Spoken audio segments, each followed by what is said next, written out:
aussi que les autres corporations aient autant de buzz que nous. Est-ce que parce que vous êtes honnête et pur. honnêteté ak pureté dafa xaw a jafe dans ce bas monde.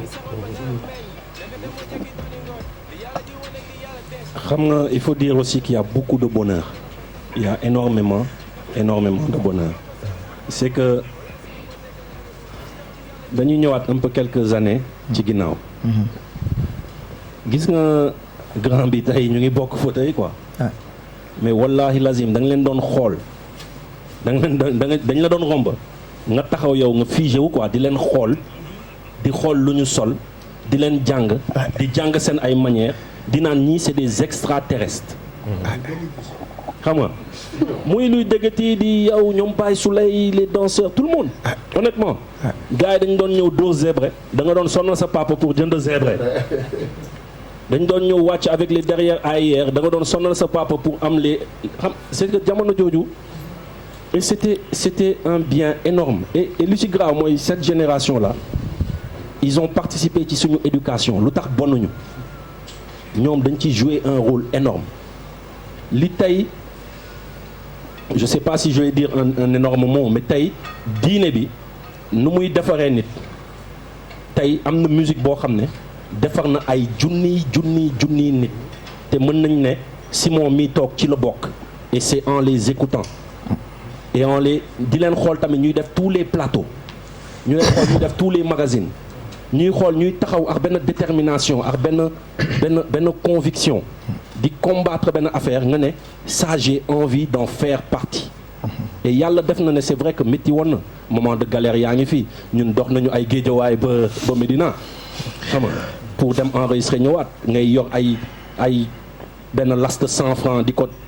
économiser pendant une semaine. Il y a eu énormément de galères il en a parlé ñëw fii di fanaan ay ci mbedd et cetera dem concert Kaolack xam nga di fanaan ba le lendemain pour mën a am car pour ñibbi si waat te fay ñu la joxuñu la dara. mais tey mbégte bi mooy l'un des présidents les plus puissants dans ce monde day ñëw Sénégal ne je veux rencontrer ces jeunes xam nga état bi sax di ko jéem a convaincre ne non jeunes yi waroo leen rencontrer parce que wóorul nii la ñu mel Barack Obama insisté ne je veux rencontrer ces jeunes xam nga ngay voyager di tukki di dem fu ne dem au fin fond du Canada Rimouski ah t'es un rappeur sénégalais ok ils sont où les Positive Black Soul ana daara ji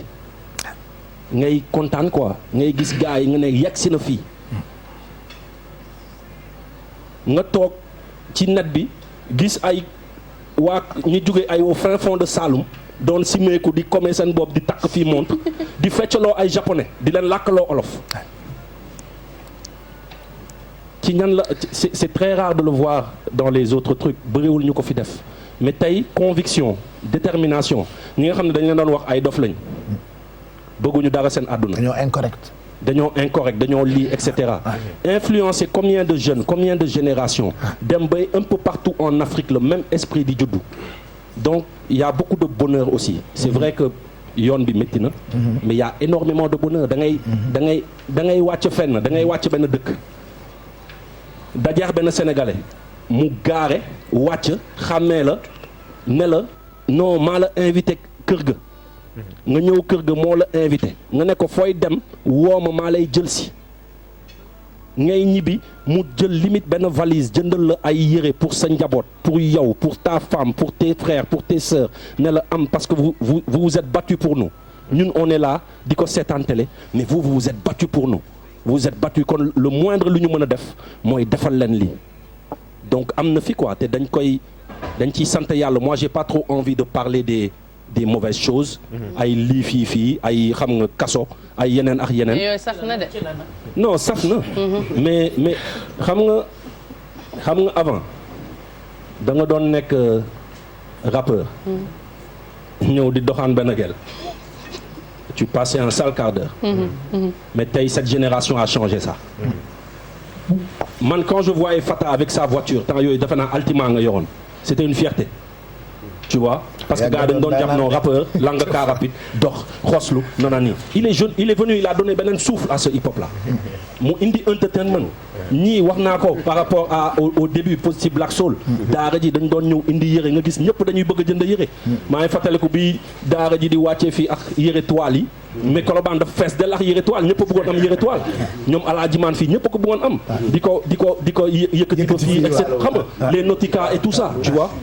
tey ils ont changé ça et lu ci gën a graaw mooy tu écoutes leur discours tey tu entends Keyti parler tu entends Xuman parler xam nga déglu leen quoi grand yi ñuy wax tu te dis ñii ils en ont dans la tête ñii bëgg nañu am fu ñu yóbbu Sénégal tu vois et ça a décomplexé pas mal de foyers ça a décomplexé pas mal de foyers et ça a forgé tamit le respect tey c'est des directeurs de société xam nga kilifa mii di toog bu muy business ay laadum mooy ñu ngi doon ñëw Kaolack mu nekk xolal booy bu ndaw mais nekk ci xar yi ba tey mu ngi ci xam nga tey le gars il importe des voitures de partout xam nga c'est des directeurs de société Studio Sankara ça nous a tous inspiré à nous structurer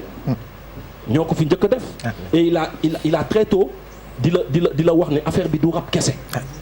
y a la pub y a ceci y a cela tey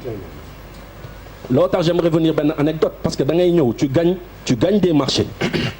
tu gagnes des marchés d'une 50aine de millions sur ces 50 millions tu payes la TVA elle va où dans les caisses de l'État suba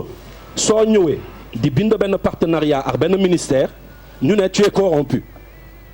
alors que tu as mis des millions et des millions dans les caisses de l'État de ce pays. Mais justement dañ leen di interpeller en tant que ay rappeurs ñi nga xamante ni toujours vous défendez la jeunesse sénégalaise toujours dañ leen di indexer ou interpeller ci yenn situation yi cas yu mel noonu nga joxe.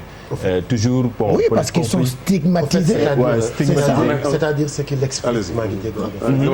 tey mu neex de. non loolu dafa am solo parce que à chaque fois da ngeen défendre woy peuple bi moo ñu tax a jóg. mais à chaque fois dañuy ils sont stigmatisés nag souvent par les politiques. côté boobu dafa important tamit parce que mooy li ñuy wax ça il y a eu une génération qui faisait du rap un truc qui était quasiment dans les maisons nga xamante ni maires yi dañ ko adapté dañ ko jël quoi et donc c'est par rapport à cela que lay wax ne par exemple tey par rapport ak man yow wala keneen beneen génération boo deful nag il y a une partie de la société qui refuse en tout cas de prendre les rappeurs comme des gens xam nga ñu war a respecter parce qu'ils sont intelligents parce que ñu ngi nekk ay chefs d'entreprise te loolu je pense que loolu mooy li nga xam ne dafay dem rey xalaat ni ñoom dañuy victimiser mais loolu mooy erreur bi société bi di def ci rappeurs yi parce que ay mag lañu ay nit lañu yoo xamante ne ñu ngi porter li ngay wax tukki di dem fu ne ci àdduna di am ay perspectives yu mag ba pare intelligent donc société bi ñoom ñoo war a sax à la limite def effort xam nga bañ a di xoolee rappeurs yi noonu jël leen boole leen ci biir société bi kër maanaam nangu ko parce que tamit loolu dafa exister rappeurs yi ni ñu important wee bu askan mi amee problème ñu taxaw ci di ci wax di ci wéy yàbbi ba am lu leen ci dal lu nekk mais en retour man tout le temps d'habitude loolu laay wax sama mbokk rappeurs yi il est révolu de tayle sa bakkan pour askan wi quoi parce que loolu dafa révolu ci rap man loolu laay wax d'habitude ci gars parce que normalement su loolu amee dafa war a may retomber ci sa ay ventes d'album si naturellement en tout cas noonu la ñuy xalaatee quoi soo dajee dara pour askan wi mu nga sonn trop ci saa si retour yi c'est financier quoi même bu fekkee yow da nga ko doon def pour askan wi dafa war a jóg taxawu la yow mooy aspect business non mais Fata bi wax ni américain bi mooy wax de mais ñun sénégalais yi dañ ko gisee noonu d'accord loolu la c'est ça américain non c'est que yow fi nga intervenir le problème c'est que askan wi moo bëgg a di gis ngay walaakaan c'est ça en fait ñoom ñoo bëgg di gis c'est-à-dire il ne parce que dama amoon benn discussion xam nga lu tax ma doon wax li dama amoon benn discussion ak benn gaañ ci mouvement hip hop bi mu naan non rappeur warul dem ci ministère notamment de tutelle muy culture wala kii naan dafay déposer dossier wala day répondre appel wala day ñëw demander subvention et c'est cet exemple-là que je lui donnais tey du ma j'aime pas trop ñuy tudd suñu cas ñun quoi mais yenn saa yi foog ñu ciy ñëwaat mais ñii fu ñu yóbbu le drapeau sénégalais fu ñu yóbbu le drapeau sénégalais. ah oui bëriwul ñu ko fa yóbbu. dëgg la de. fu ne lañ dem ci àdduna bi. mais amul foo dul dem nga def rajo wala ngay kii te duñ la wax PBS daara ci. Ils ont amené ce drapeau partout. Aujourd'hui, il devait y avoir des monuments, des maisons de la culture en leur nom, etc. Mais le fait que ben moment, c'est-à-dire pour moi, la réponse elle est simple. Nous sommes et nous serons des éternels incompris.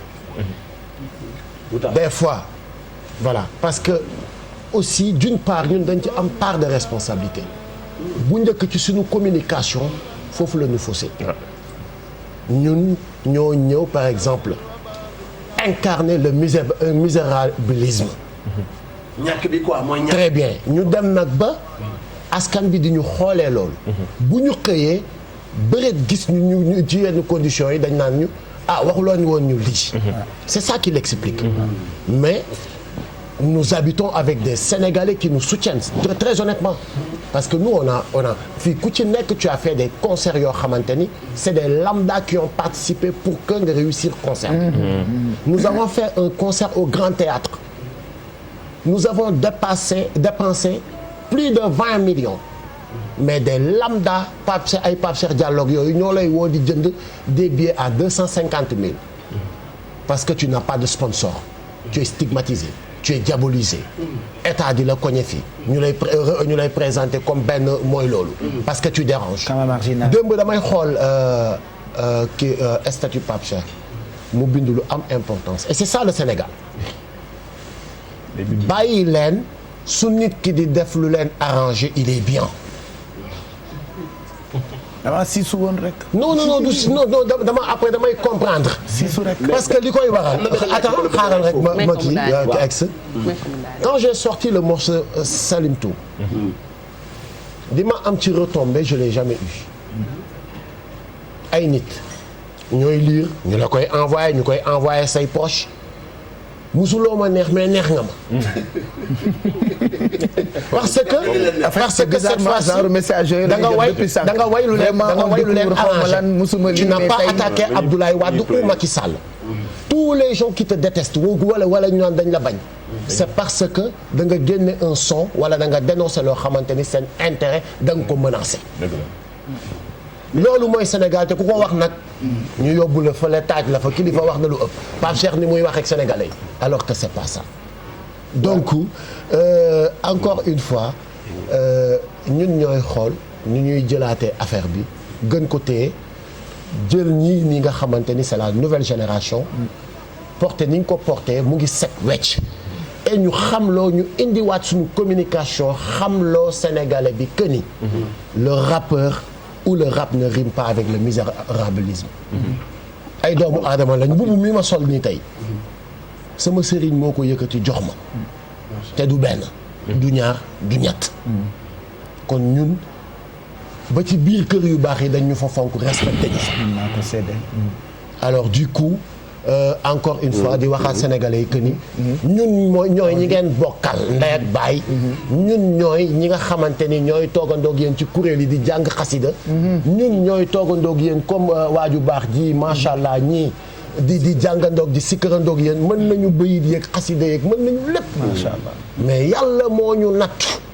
xiir ñu ci benn musique bu ñu naan rap. non déedéet kilifa te bu ñu leen coupé courant ñun ñoo leen koy kaasal. bu ñu leen coupé ndox ñun ñoo leen koy kaasal. bu fekkee ne seen ñun ñoo leen koy kaasal. c'est un choix. Awadi un mot à dire dessus. voilà Daka ak